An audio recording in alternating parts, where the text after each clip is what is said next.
Elez Isuf Ndreu ishte një nga figurat më të njohura të Dibrës dhe të historisë shqiptare.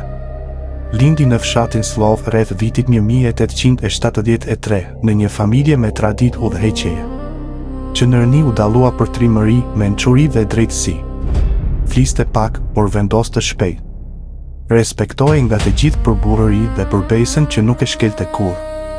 Në vitin 1912 udhëhoqi betejën e Korabit kundër forcave serbe, duke përdorur taktika guerile në teren malor. Sulmonte natën dhe tërhiqej në kodra për të shmangur humbjet. Në vitin 1913 mbrojti kalimet e Dibrës nga ushtria malazeze, duke organizuar prita në Gryka dhe duke përfituar nga dimri i ashpër. Betejë e Lurës mbeti ndër më të famshmet, ku ai theu forcat armike me çeta të vogla. Elez Isufi njihte çdo shteg të maleve të Dibrës.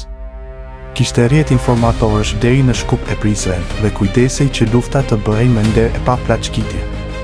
Në vitin 1920 organizoi marshimin e madh drejt Tiranës me mijëra burra, duke hyrë në histori si një prijes i popullit dhe mbrojtës i tokës shqiptare.